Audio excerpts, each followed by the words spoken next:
আমি পবিত্র কোরআন থেকে আয়াত তেলাওয়াত করেছি। আল্লাহ পাক বলেন যে তোমরা নিজের পিতামাতাকে পর্যন্ত বলিও না এবং তাদের তিরস্কার করিও না, তাদের সঙ্গে সম্মান সূচক বাক্য প্রয়োগ করো। তাদের সঙ্গে যখন কথা বলবে তো ভদ্রভাবে কথা বলো। আজ কিছু সময় ইনশাআল্লাহ আজিজ পিতা মাতার মর্যাদা সম্পর্কে আপনাদের সামনে আলোচনা রাখবো। বর্তমান যে যুগে আমরা বসবাস করছি, এই যুগে অধিকাংশ পিতা মাতা নিরুপায়, অধিকাংশ পিতা মাতা অসহায়, অত্যাচারিত, অপমানিত। অথচ আমরা যে ধর্মের অনুসারী, একটি ধর্ম কেবল গ্রহণযোগ্য আল্লাহর নিকটে, ইসলাম।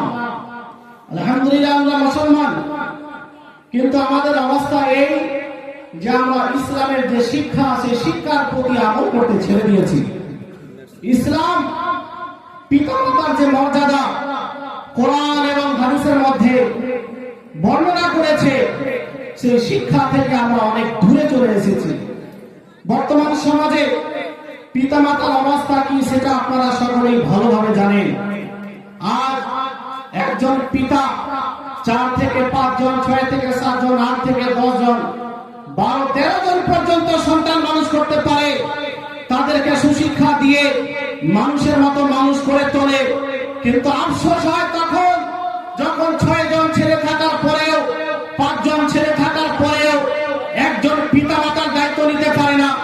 এক ভাই বলে পিতার দায়িত্ব অমুক ভাই নেবে, একজন বলে যে আমি পিতার দায়িত্ব নিতে পারবো না, আমার ছোট ভাই নেবে, ছোট ভাই বলে মেজো ভাই নেবে, মেজো ভাই বলে যে বড় ভাই নেবে। আফসোসের বিষয় যে পিতা এটা ভেবে রেখেছিল যে আমার বয়স শেষ, আমি অনেক পরিশ্রম করেছি নিজের সন্তানদের জন্য, তাদের আমি সুশিক্ষা শিক্ষিত করেছি, তাদের কাজে লাগিয়েছি, তাদের মানুষের মতো মানুষ করে তুলেছি, আমি যতটা পেরেছি তাদের জন্য পরিশ্রম করেছি, মাথার ঘাম পায়ে ফেলে তাদের জন্য আমি সংসার চালিয়েছি। কিন্তু আজ যেই সময় আমার বাড়িতে বসে থাকা ছিল, এমন সময় আমাকে কাজ করতে হচ্ছে। কত এরকম মুসলিম বাবাজি আছে যাদের বয়স নেই কাজ করার, কিন্তু তারা বাধ্য কাজ করতে, এই জন্য যে 5 থেকে 6 জন ছেলে থাকার পরেও নিজের পিতা মাতার দায়িত্ব নিতে পারে না, তাদের খরচ বহন করতে পারে না। এইদিকে নিজের স্ত্রীর শত শত খরচ, নিজের ছেলে মেয়ের শত শত খরচ তারা কোন রকমের অসুবিধা ছাড়াই বহন করে, কিন্তু পিতা মাতার খরচ তাদেরকে অনেক বেশি লাগে। মুসলিম ভাই, আমরা মুসলমান, আমরা কোনোদিন ভাবলাম না যে ইসলাম পিতা মাতার সম্পর্কে কি বলেছে, আমাদের নবী পিতা মাতার মর্যাদা সম্পর্কে হাদিসের মধ্যে কি বলেছেন, পিতা মাতার দায়িত্ব আমাদের উপরে কতটা আছে, পিতা মাতা যদি আমাদের উপরে অসন্তুষ্ট হয়ে যায় তো আমাদের হাসর কি হবে, এই সম্পর্কে আমরা কোনোদিন চিন্তা করিনি। আমি আপনাদের বলি, বর্তমান সময়ে কি হচ্ছে না, অনেক ভিডিও আপনারা দেখেছেন, পিতার উপরে হাত পর্যন্ত উঠিয়ে দেয়, পিতাকে মারে পর্যন্ত মায়ের উপরে হাত উঠিয়ে দেয় সন্তান। হে মুসলমান, আমরা কেমন মুসলমান যে ইসলামের শিক্ষা ভুলে গেছি? আমি আপনাকে বলতে চাই, পিতার উপরে হাত উত্তোলন করা তো অনেক বড় কথা, পিতাকে গালাগাল করা তো অনেক বড় কথা। যেই কোরআনকে আপনি মানেন বলে দাবি করেন, সেই কোরআনের মধ্যে আল্লাহ পাক বলেছেন যে তোমরা তোমাদের পিতা মাতাকে উফ পর্যন্ত বলিও না। তোমার পিতা যদি তোমাকে কোনো নির্দেশ দেয়, তোমার মা যদি তোমাকে কোনো আদেশ দেয়, তো মানবো না তো দূরের কথা, যদি শরীয়ত সম্মত সেই আদেশ হয় তো বিরক্ত হয়ে উফ পর্যন্ত বলিও না। যে কোরআন আমাদেরকে বলছে যে নিজের পিতা মাতাকে উফ পর্যন্ত বলিও না, সেই জায়গাতে আমরা পিতাকে গালি দিই, মাকে গালি দিই, তাদের উপরে হাত পর্যন্ত উত্তোলন করি। আমি বলতে চাই যে আমরা কেমন ভাবে কোরআনের উপরে আমল করছি, যে কোরআনের উপরে আমল করার দায়িত্ব আমাদের ছিল, আমরা তার উপরে কোথায় আমল করছি? মুসলমান ভাই, আমাদের দায়িত্ব হবে নিজের পিতা মাতার সেবা যত্ন করা, নিজের পিতা মাতাকে সন্তুষ্ট রাখা। আপনাদের সামনে খুবই দ্রুতভাবে কয়েকটি হাদিস আমি রাখছি যে পিতা মাতার মর্যাদা নবী আলাইহিস সালাতু ওয়াস সালাম ইসলামের মধ্যে কতটা বর্ণনা করেছেন। বুখারী শরীফ আসাহুল কুতুবি বাদা কিতাবিল্লাহ, কোরআনের পরে যে কিতাবের মর্যাদা, সেই বুখারীর মধ্যে একজন সাহাবী নবী সাল্লাল্লাহু আলাইহি ওয়াসাল্লামকে জিজ্ঞেস করলেন, মান আহাব্বুন নাসি বিহুসনি সাহাবাতি, হে আল্লাহর রাসূল, ইয়া রাসূলুল্লাহ, কোন ব্যক্তি সবচেয়ে বেশি সম্মানের অধিকারী, কার সঙ্গে সবচেয়ে বেশি সম্মানের সাথে কথা বলতে হবে, কার সঙ্গে বেশি সুন্দর ব্যবহার করতে হবে? নবী সাল্লাল্লাহু আলাইহি ওয়াসাল্লাম বললেন যে তোমার মায়ের সঙ্গে। বলেন সুবহানাল্লাহ। সুবহানাল্লাহ। নারে তাকবীর, নারে তাকবীর, নারে রিসালাত, নারে রিসালাত। উলামা আহলে সুন্নাত, উলামা আহলে সুন্নাত, নারে তাকবীর, নারে রিসালাত। তারপরে পুনরায় ওই সাহাবী জিজ্ঞেস করলেন, সুম্মা মান, ইয়া রাসূলুল্লাহ, সর্বপ্রথম সবচেয়ে বেশি সম্মানের অধিকারী, সবচেয়ে সুন্দর ব্যবহার মায়ের সঙ্গে করতে হবে, তারপরে তার সঙ্গে? নবী পাক পুনরায় বললেন তোমার মায়ের সঙ্গে। পুনরায় ওই সাহাবী জিজ্ঞেস করলেন, সুম্মা মান, ইয়া রাসূলুল্লাহ, তারপরে কার সঙ্গে সবচেয়ে বেশি সুন্দর ব্যবহার করব? নবী পাক তারপরে পুনরায় আবার বললেন যে তোমার মায়ের সঙ্গে। তারপরে চতুর্থবার যখন নবী পাক ওই সাহাবী জিজ্ঞেস করলেন তারপরে সবচেয়ে কার সঙ্গে সুন্দর ব্যবহার করব, তারপরে বললেন তোমার পিতার সঙ্গে। বলেন সুবহানাল্লাহ।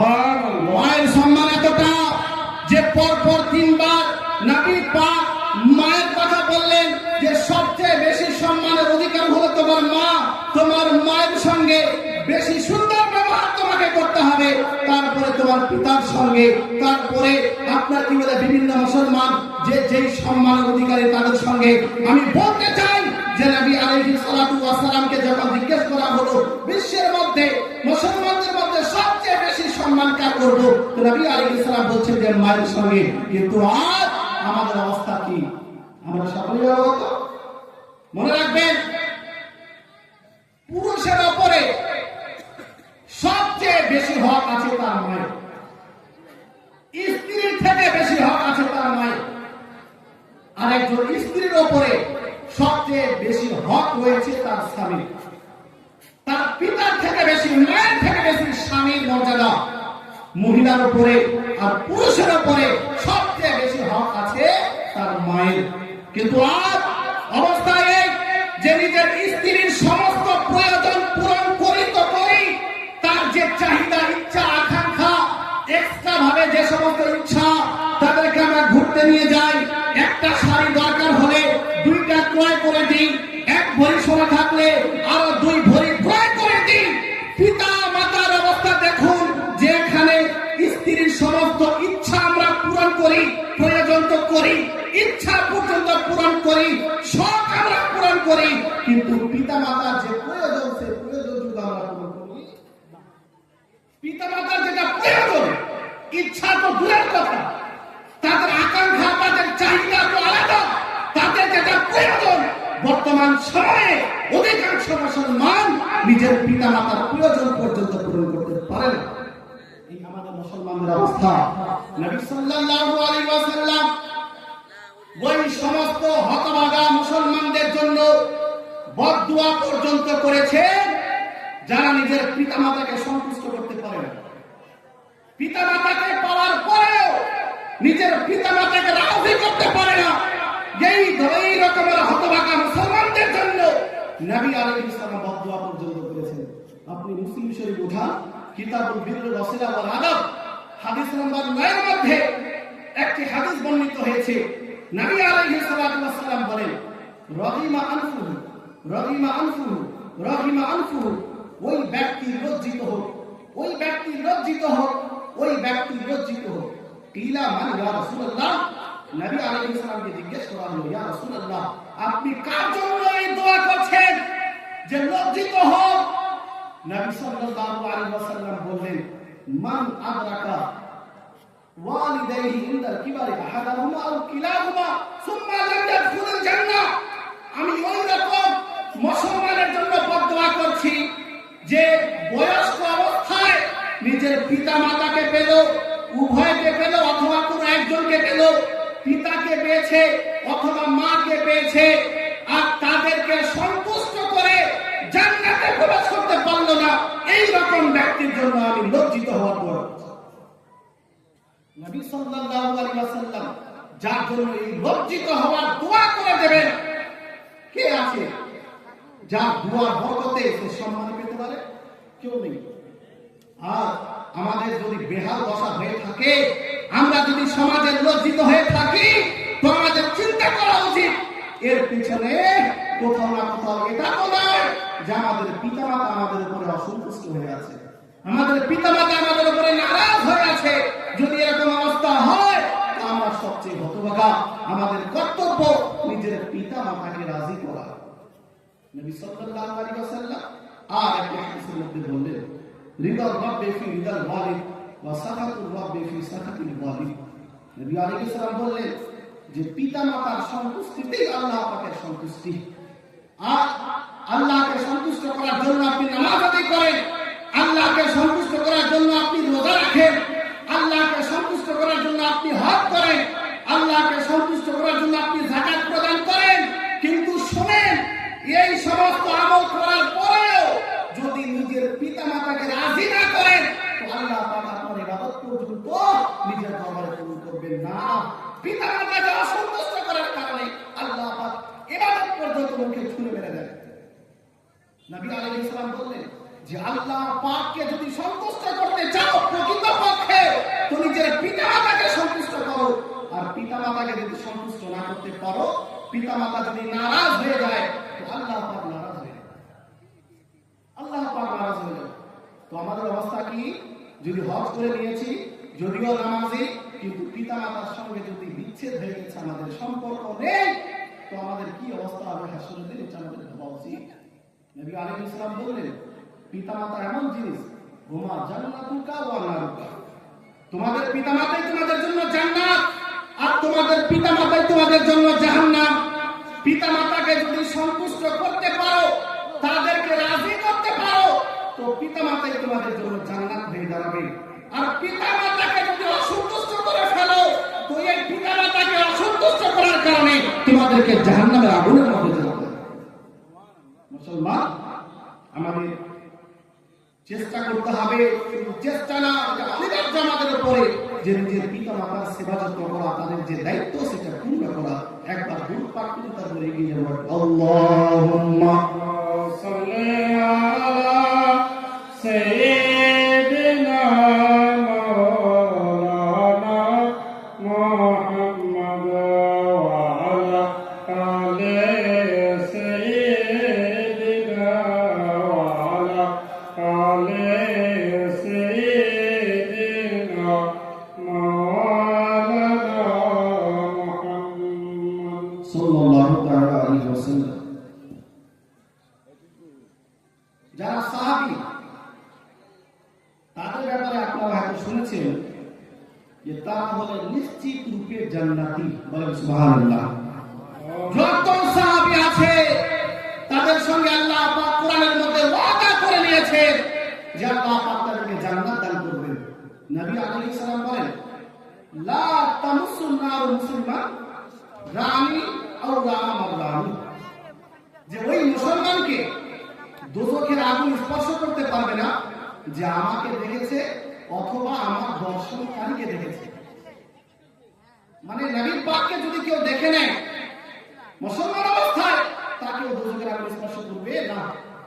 আর নবী পাককে যে দর্শন করেছে তাকেও যদি কেউ দেখে নেয়, অর্থাৎ সাহাবীকে যদি কেউ সাহাবীকে দেখে নেয়, তো নবী পাক বলছেন তাকেও দোজখের আগুন স্পর্শ করতে পারবে না। সুবহানাল্লাহ। কার ইচ্ছা নেই যে আমরা নবী পাকের দিদার করি? নবী পাকের যুগে যত মুসলমান ছিল সকলের ইচ্ছা যে আমরা নবী আলাইহিস সালাতু ওয়াস সালামের জন্য দিদার করতে পারি, দর্শন করতে পারি, সাহাবী হওয়ার সৌভাগ্য অর্জন করতে পারি। ওই যুগে একজন ব্যক্তি ছিল যার নাম হলো ওয়াইস কারনী। আপনারা তার ঘটনা শুনেছেন, কিন্তু একটি ঘটনা আপনাদের শোনাই। হযরত ওয়াইস কারনী রাদিয়াল্লাহু তাআলা নবী পাকের যুগে ছিলেন। ইয়ামানে কারণ নামক একটি জায়গাতে তার বাড়ি। উনি নবী আলাইহিস সালামের যুগে, কিন্তু উনি নবী পাক সাল্লাল্লাহু আলাইহি ওয়াসাল্লামের সঙ্গে দর্শন করার সৌভাগ্য অর্জন করতে পারেননি সরাসরি। হযরত ওয়াইস কারনী ওনার ইচ্ছা যে আমার যুগে যেহেতু নবী আলাইহিস সালাম আছে, তো আমি নবী পাকের দরবারে যাব এবং নবী পাকের দর্শন লাভ করব।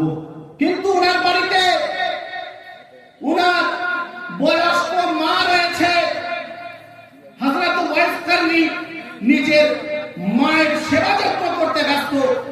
উনি যখনই যাওয়ার ইচ্ছা করছেন নবী পাকের দরবারে, নবী পাকের দিদার করার জন্য, উনার মা কন্দন করতে আরম্ভ করছেন যে আমার সন্তান, তুমি যদি আমাকে ছেড়ে চলে যাও, তো আমি যে বয়স্ক অবস্থায় আছি, আমার সেবা যত্ন কে করবে, আমার দেখাশোনা কে করবে?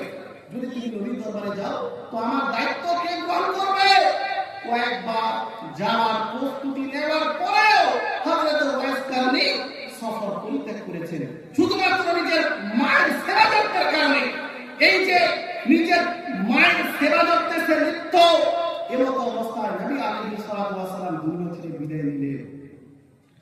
কি অবস্থা হবে ওই আশিক রাসূলের? যে আশিক রাসূল সব সময় ভাবতো যে আমি নবী পাকের দিদার করব, নবী পাকের দর্শন লাভ করব। মনের মধ্যে ইচ্ছা যে আমি নবী পাকের দরবারে কখন যাব, মায়ের কারণে যেতে পারছে না। নবী পাক দুনিয়া থেকে বিদায় নিলেন, এই খবর শুনে কত কষ্ট পেয়েছেন ওই মহান ব্যক্তি, কিন্তু কিছু করার নেই। কিন্তু শোনেন, এই যে মায়ের সেবা করার জন্য নবী পাকের দর্শন করতে যাননি, তো এই আমলটি তার বেফলে যায়নি। নবী পাক সাল্লাল্লাহু আলাইহি ওয়াসাল্লাম তাবেঈনদের মধ্যে সবচেয়ে বেশি মর্যাদা বর্ণনা করে গেছেন যে সাহাবীদেরকে যে সমস্ত মানুষ দেখেছে তাদের মধ্যে উত্তম কে? নবী আলাইহিস সালাম বলেন, ইন্না খায়রাত তাবেঈনা রাজুলুন ইউকালু লাহু ওয়াইস কারনী। তাবেঈনদের মধ্যে সবচেয়ে উত্তম মানব হলো হযরত ওয়াইস কারনী। বলেন সুবহানাল্লাহ। যত তাবেঈ আছে, যতজন সাহাবায়ে কেরামকে দর্শন করেছেন, তাদের মধ্যে সর্বোত্তম হলেন হযরত ওয়াইস কারনী। কেন? এই জন্য যে নিজের মায়ের সেবা যত্ন করার জন্য উনি নবী পাকের দর্শন করার সুযোগ পাননি। আমি আপনাদের বলতে চাই যে আমরা আলহামদুলিল্লাহ সুন্নি, আমরা ওলিদের দরবারে যাই, ওলিদের মাজারে যাই, আমরা গরিব নওয়াজের দরবারে যাই, মাকদুম আশরাফের দরবারে যাই, আলা হযরতের দরবারে যাই, সিরাজুল রাহিয়া পাকের দরবারে যাই, মাকদুম আশরাফের দরবারে যাই, বিভিন্ন ওলিদের দরবারে যাই। কিন্তু আপনাকে জিজ্ঞেস করতে চাই, আপনার বাড়িতে নিজের পিতা আপনার অসুস্থ অবস্থা পড়ে আছে, আপনার মা অসুস্থ অবস্থা পড়ে আছে, কিন্তু তাদের চিকিৎসা না করে, তাদের দায়িত্ব বহন না করে আপনি গরিব নওয়াজের দরবারে গিয়ে 20,000 টাকা খরচ করে আছেন, আপনি আলা হযরতের দরবারে গিয়ে 30,000 টাকা খরচ করে আছেন, মাকদুম আশরাফের দরবারে গিয়ে 1000 টাকা খরচ করে আছেন, অথচ আপনার বৃদ্ধা মা, আপনার বৃদ্ধ পিতা বাড়িতে অসুস্থ অবস্থায় পড়ে আছে, তাদের খরচ আপনি বহন করতে পারেন না। মনে রাখবেন, যেমন ভাবে হযরত ওয়াইস কারনী নিজের পিতামাতাকে সন্তুষ্ট করার জন্য, নিজের মাকে সন্তুষ্ট করার জন্য, তার সেবা করার জন্য নবী পাকের দর্শন করতে যাননি, তা সত্ত্বেও আমাদের নবী হযরত ওয়াইস কারনীর উপরে সন্তুষ্ট হয়েছিলেন, রাজি হয়েছিলেন। যদি আপনি নিজের বাড়িতে থেকে নিজের মায়ের সেবা যত্ন করেন, নিজের পিতামাতার সেবা যত্ন করেন, গরিব নওয়াজের দরবারে যদি উপস্থিত নাও হতে পারেন, আলা হযরতের দরবারে উপস্থিত যদি নাও হতে পারেন, মাকদুম আশরাফের দরবারে উপস্থিত যদি নাও হতে পারেন, কিন্তু নিজের বাড়িতেই নিজের পিতামাতাকে সন্তুষ্ট করতে পারেন, গরিব নওয়াজ আপনার উপরে সন্তুষ্ট হয়ে যাবে, আলা হযরত আপনার উপরে সন্তুষ্ট হয়ে যাবে, মাকদুম আশরাফ আপনার উপরে সন্তুষ্ট হয়ে যাবে। এক কথায় সমস্ত ওলিগণ আমার নবী সহ আল্লাহ পাক আপনার উপরে সন্তুষ্ট হয়ে যাবে। বলেন সুবহানাল্লাহ। কিন্তু আমাদের অবস্থা কি? যে আমরা যেটা আসল দায়িত্ব, সেই দায়িত্ব পূরণ করছি না, অথচ আমরা বিভিন্ন জায়গাতে মাজারে পীরের পিছনে হাজার হাজার টাকা খরচ করি, আর নিজের মায়ের যে প্রয়োজন সেটা পূরণ করি না। এটা হলো আফসোসের বিষয়। আমরা শুনি আলহামদুলিল্লাহ পীর সাহেবদের সম্মান আমরা বজায় রাখি, কিন্তু আমি আপনাকে জিজ্ঞেস করতে চাই, পীর সাহেব আপনি আসলে 10,000 টাকা নজরানা দেন, 5,000 টাকা নজরানা দেন, নিজের মাকে সন্তুষ্ট করার জন্য কয়েকদিন আপনি 1,000 টাকা নিজের মায়ের হাতে তুলে দিয়েছেন যে আমার মা এই 1,000 টাকা রাখো, তোমার যদি কোনো কিছু খাওয়ার ইচ্ছা করে তুমি এই টাকা খরচ করবে, তোমার যদি কোনো কিছু নেওয়ার প্রয়োজন পড়ে তুমি এই টাকা থেকে নিবে। আমরা কয়েক করে কথা বলতে পারবো। মুসলমান ভাই, পিতা মাতার সেবা যত্ন করা, তাদের প্রয়োজন পূরণ করা, যখন তারা কাজ করতে পারবে না, এটা আমাদের উপরে ফরজ।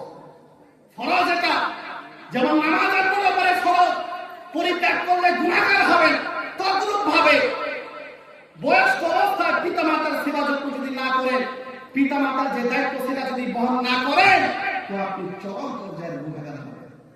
আর পিতা মাতা যদি বদদোয়া করে দেয় তো ধ্বংস আপনার নিশ্চিত। কেননা নবী আলাইহিস সালাম বলেন, সালাসু দাওয়াতিল মুস্তাজাবাত লা শাক্কা ফিহিন। 3 ধরনের দোয়া এমন আছে যে সেটা নিশ্চিত রূপে পূর্ণ হয়, আল্লাহ পাক কবুল করেন। দাওয়াতুল মাজলুম, অত্যাচারিত ব্যক্তি যার উপরে জুলুম করা হয়েছে, মাজলুম ব্যক্তি, অন্যায় অত্যাচার করেছেন কারো উপরে, এই রকম ব্যক্তি যদি আপনার জন্য বদদোয়া করে দেয় আপনার ধ্বংস নিশ্চিত। দাওয়াতুল মুসাফির, মুসাফির যে ব্যক্তি যদি সে দোয়া করে দেয় তার দোয়া কবুল হয়ে যায়। ওয়া দাওয়াতুল ওয়ালিদি আলা ওয়ালাদিহি, আর পিতা যদি সন্তানের জন্য কোনো দোয়া করে ওই দোয়া নিশ্চিত রূপে কবুল হয়। আর যদি পিতা আপনার উপরে অসন্তুষ্ট হয়ে থাকে, মা যদি অসন্তুষ্ট হয়ে থাকে, আর আল্লাহ না করুক যদি তারা বদদোয়া করে দেয়, তাহলে আমাদের কি অবস্থা হবে? আমাদের দুনিয়াও বেকার আর হাসরও বেকার। এজন্য আমি বলবো যে যাদের পিতামাতা আছে, আমাদের সকলের দায়িত্ব যে আমরা পিতামাতাকে রাজি করে আল্লাহ পাককে রাজি করি, কেননা এরাই আমাদের জন্য জান্নাত আর এরাই আমাদের জন্য জাহান্নাম। মুসলমান, মায়ের সেবা এটা কত গুরুত্বপূর্ণ জিনিস দেখুন। মুস্তাদরাক লিল হাকিমের মধ্যে একটা হাদিস বর্ণিত হয়েছে, নবী সাল্লাল্লাহু আলাইহি ওয়াসাল্লামের দরবারে একজন সাহাবী উপস্থিত হলেন এবং বললেন, কাদ জিতু আস্তাশিরুকা, ইয়া রাসূলুল্লাহ, আমি এসেছি আপনার দরবারে পরামর্শ নেওয়ার জন্য আপনার কাছ থেকে। কিসের পরামর্শ? উনি বললেন যে আরাতু আল আযওয়া, আমি ইচ্ছা করেছি যে আমি যুদ্ধে যাব, ইসলামের বিরুদ্ধে যারা অপপ্রচার করছে, ইসলামের উপরে যারা হামলা করছে, আমি তাদের সঙ্গে যুদ্ধ করব। ইয়া রাসূলুল্লাহ, আপনার দরবারে এসেছি পরামর্শ নেওয়ার জন্য, আপনি আমাকে যুদ্ধে যেতে বলছেন কিনা, অনুমতি দিচ্ছেন কিনা? নবী আলাইহিস সালাম তাকে একটি প্রশ্ন করলেন, হাল লাকা মিন উম্মি, তোমার মা কি জীবিত আছে? যুদ্ধে তো যেতে চাইছো ইসলামের পতাকা উত্তোলন করার জন্য, কিন্তু শোনো, তোমার মা কি জীবিত আছে? ওই সাহাবী বললেন, না, হ্যাঁ ইয়া রাসূলুল্লাহ, আমার মা তো জীবিত আছে, দুনিয়া ছেড়ে যায়নি। নবী আলাইহিস সালাম কি জবাব দিলেন শুনুন। নবী পাক বললেন, ফালজামহা ফা ইন্নাল জান্নাতা ইনদা রিজলিহা, হে আমার সাহাবী শোনো, তোমাকে যুদ্ধে যেতে হবে না, তুমি নিজের বাড়িতে যাও আর নিজের মায়ের সেবা করো, নিজের মায়ের দায়িত্ব পালন করো, তার সেবা যত্ন করো, আল্লাহ পাক তোমার মায়ের পদতলেই তোমার জান্নাত রেখেছেন। বলেন সুবহানাল্লাহ। তুমি যে মনে করছো আমি যুদ্ধে যাব, যদি আমি শহীদ হয়ে যাই তো আমি জান্নাতে যাব, শুধু জান্নাতে যাওয়ার রাস্তা এটাই না, বরং তোমার বাড়িতে যদি তোমার মা থাকে, তোমার বাবা থাকে, আর তোমার পিতাকে, তোমার মাকে তুমি সন্তুষ্ট করতে পারো, তো এই সন্তুষ্ট করার কারণে তুমি জান্নাতে যাবে। বলেন সুবহানাল্লাহ। এই জন্য আমাদের দায়িত্ব যে আমরা যেন পিতা মাতা যে দায়িত্ব সেটা আমরা পালন করি, পিতা মাতাকে সন্তুষ্ট করি। আর খুবই আফসোস লাগে, আমি তো এক জায়গাতে গেলাম, জালসা করতে, সেখানে পার্সোনাল এসে আমাকে বলছেন যে হুজুর আমার একটাই ছেলে, আর কিছুদিন হয়েছে বিয়ে হওয়ার, আমার স্ত্রী মারা গেছে, অথচ আমাকে আমার ছেলে আলাদা করে রেখেছে। বয়স্ক মানুষ প্রায় 55 থেকে 60 বছর, আমি যেটা দেখলাম, জামাকে একাই রান্না করতে হয়, কোনো সময় রান্না করি, কোনো সময় করি না। আমার বাড়িতে আমার ছেলে আছে, আমার বউ আছে, কিন্তু আমাকে খাওয়ার জন্য কোনো সময় বলে না, আমাকে কোনো সময় বাবা বলে ডাকও দেয় না। আমি বলতে চাই এইরকম সন্তান যতই বড় হাফি হোক না কেন, যতই বড় গাজী হোক না কেন, যতই বড় নামাজি হোক না কেন, আল্লাহ পাক তার উপরে কোনোদিন সন্তুষ্ট হবে না। পিতা মাতার অসন্তুষ্ট এটা মামুলি জিনিস মনে করবেন না, ধ্বংস করে দেয় মানুষকে, যেটা নবী আলাইহিস সালামকে বলেছেন, নবী আলাইহিস সালাম বলেছেন। ওটাই আমি বলছিলাম যে ৫-৬ ছেলেকে একজন বাবা মানুষ করতে পারে, কিন্তু ৫-৬ ছেলে মিলে একজন পিতা একজন মাতাকে মানুষ করতে পারে না, তাদের দায়িত্ব নিতে পারে না। বলার উদ্দেশ্য যে আমরা মুসলমান, আমাদের উপরে কিছু দায়িত্ব আছে, কিছু হক আছে। সবচেয়ে বেশি হক পিতা মাতা, তারা যখন কাজ করতে পারবে না, তাদের অসুবিধা হবে, সন্তানের উপরে এটা ফরজ যে তারা যেন পিতা মাতার সেবা যত্ন করে। একটা দূর পাঠ করে আল্লাহুম্মা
আপনি তাদের দায়িত্ব নিতে পারেন বা সুযোগ পাননি যেহেতু ছোট ছিলেন, বা পিতা মাতা আপনার সামনে ছিল, আপনি ইনকাম করতে শিখেছিলেন, কিন্তু যে দায়িত্ব ইসলাম আপনাকে দিয়েছে আপনি সঠিকভাবে পূরণ করতে পারেননি, আপনার পিতা মাতা দুনিয়া থেকে বিদায় নিয়েছে।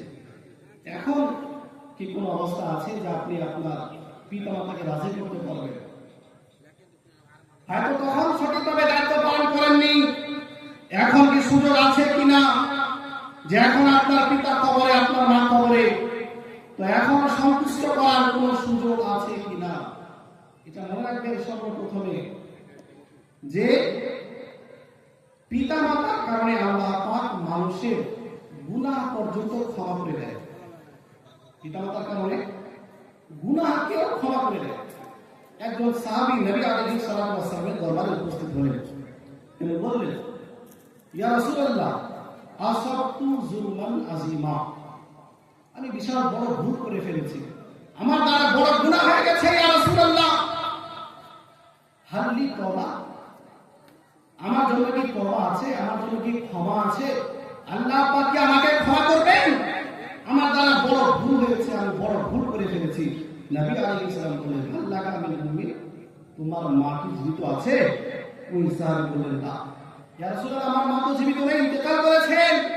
পুনরায় বললেন, আল্লাহ কামিল খালা, তোমার কি খালা আছে জীবিত? তোমার মা তো নেই, খালা আছে?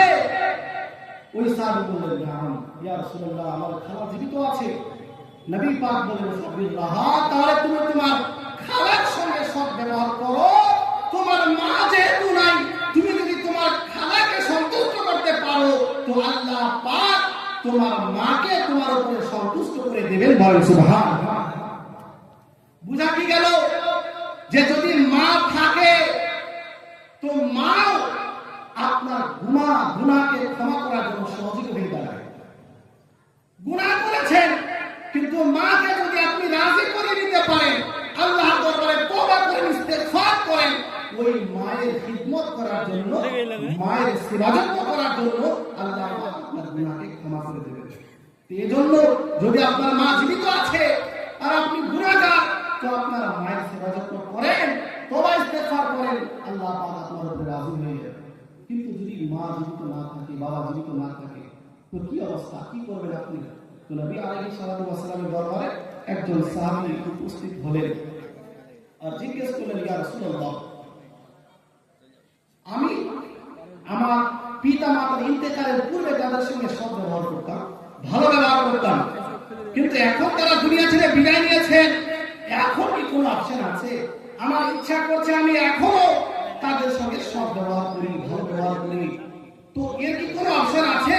আমি কি বেশি বেশি করে আমার পিতা মাতাকে রাজি করতে পারবো? নবী আলাইহিস সালাম বললেন, হ্যাঁ, এখন অপশন আছে। তুমি বেশি বেশি করে তোমার পিতা মাতাকে সন্তুষ্ট করতে পারবে।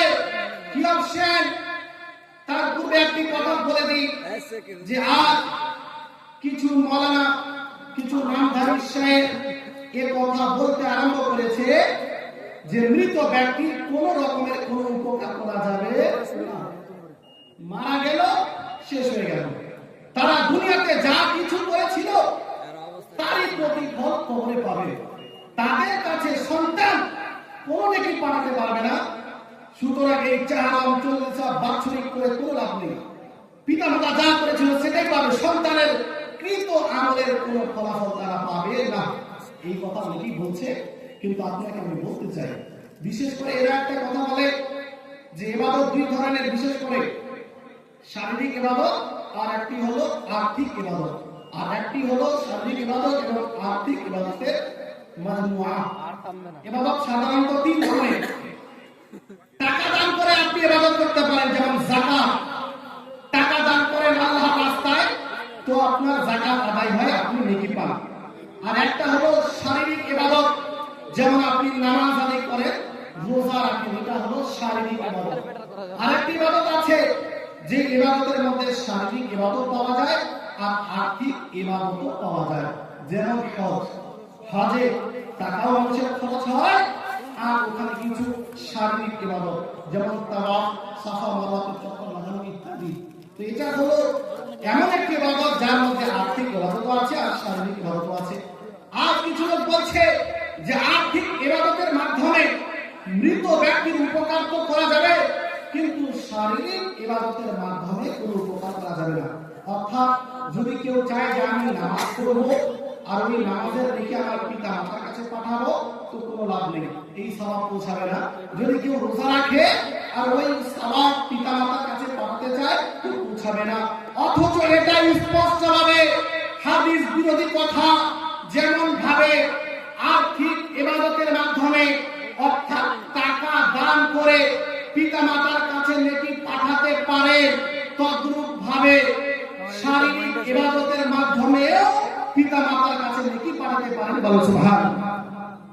শারীরিক ইবাদতের মাধ্যমেও, মানে নামাজ রোজার মাধ্যমেও পিতা মাতার কাছে আপনি নেকি পাঠাতে পারবেন।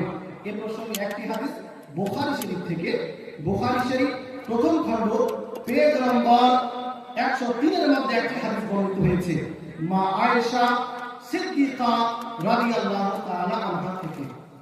মা আয়েশা সিদ্দিকা রাদিয়াল্লাহু তাআলা